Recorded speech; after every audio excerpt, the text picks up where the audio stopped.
जून का महीना चल रहा है और इस महीने में हम बरसात सीज़न की तैयारियां करते हैं, सब्जियां लगाते हैं। सब्जियां मिट्टी से कंटेनर झाड़ते हैं, सुखाते हैं या खाली करके फिर हम उनको फिल करते हैं।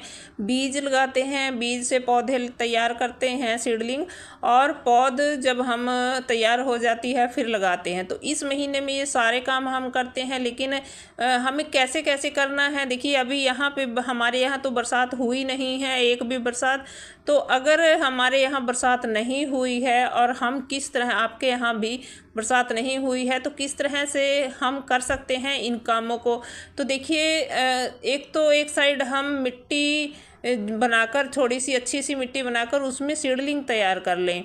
चाहे आप छोटे कंटेनर में तैयार करें, बड़े कंटेनर में तैयार करें, या फिर आप सीधे ही किसी कंटेनर में मिट्टी तैयार करके वो भी लगा सकते हैं। तो अभी सीज़न आ गया है, सब्जियां हम लगा सकते हैं क्योंकि बरसात बहुत जल्द होने वाली है, धूप भी बहुत ज़्यादा है। और इसमें अगर हमारी सीडलिंग रेडी हो जाएगी तो टाइम से हमें सब्जियां फिर तैयार मिलेंगी। और सीज़न की जो सब्ज़ी है अगर हमें टाइम से मिल जाए तो अगले सीज़न की भी फिर हम तैयारी टाइम से कर सकते हैं। तो देखिए इस तरह से हम कुछ सब्जियों के बीजों को रेडी कर सकते हैं, उनकी सीडलिंग। तो फिर हम जब बरसात आएगी तो उनको ट्रांसफ़र कर लें दूसरे कंटेनर में। तो छोटे कंटेनर में हम रेडी कर लें बीज की जो पौध है उनको, सब्जियों की। और फिर हम अपने गार्डन में कुछ और काम भी ऐसे कर सकते हैं, जैसे कि मिट्टी।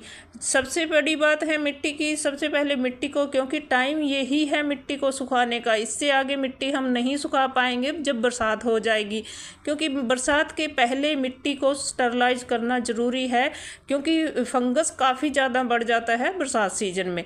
और जो भी इसमें किसी कीड़े मकोड़ों का लार्वा या कीड़े मकोड़े काफ़ी ज़्यादा पनप जाते हैं मिट्टी में गर्मी के टाइम में, तो उन सभी को हम ख़त्म कर सकते हैं अपनी मिट्टी को स्टरलाइज करके। उसके बाद उस मिट्टी को अच्छे से खाद वगैरह मिलाकर सारे पोषक तत्व तो फिर तैयार करके कंटेनर्स फिल कर लीजिए। कंटेनर्स में उस मिट्टी को डाल लीजिए और फिर उस मिट्टी को हम पानी डालते रहेंगे, क्योंकि अगर हम पानी डालकर मॉइस्ट करते रहेंगे मिट्टी को तो उसमें माइक्रोब्स बने रहेंगे। तो फिर उस मिट्टी में हम पौधे जब सीडलिंग तैयार हो जाएगी उनको लगाएंगे तो वो फास्ट तरीके से बढ़ेंगे, ग्रोथ अच्छी होगी, और उनके ऊपर जो फल लगेंगे उनको हमें देखकर बहुत ही अच्छे रिजल्ट हमें मिलेंगे, क्योंकि उनकी जो ग्रोथ होगी उन पर फ्रूटिंग ज़्यादा से ज़्यादा भर भर के फ्रूट लगेंगे। तो फिर हमें अच्छे रिजल्ट तो मिलने ही हैं जब हम तैयारी अच्छी करेंगे।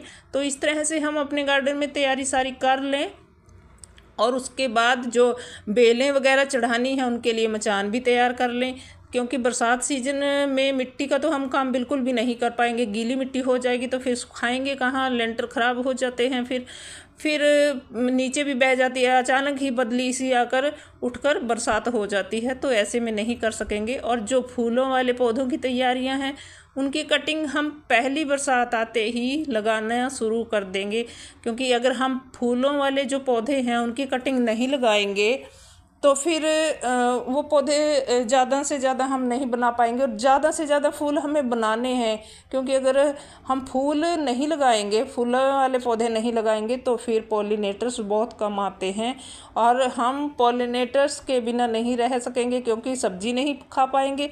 और पॉलिनेटर्स आएंगे तो फिर हमारी सब्जी वाले पौधों पर आएंगे, फिर फूलों से सब्जियां बनेंगी तो हमें सब्जियां मिलेंगी। तो इस तरह हम तैयारी करें, आपने जो फूलों वाले पौधे हैं उनको भी सर्वाइव कराते रहें, फूलों वाले पौधों की केयर करते रहें, ठंडी खादें देते रहें, उनको फर्टिलाइज करते रहें।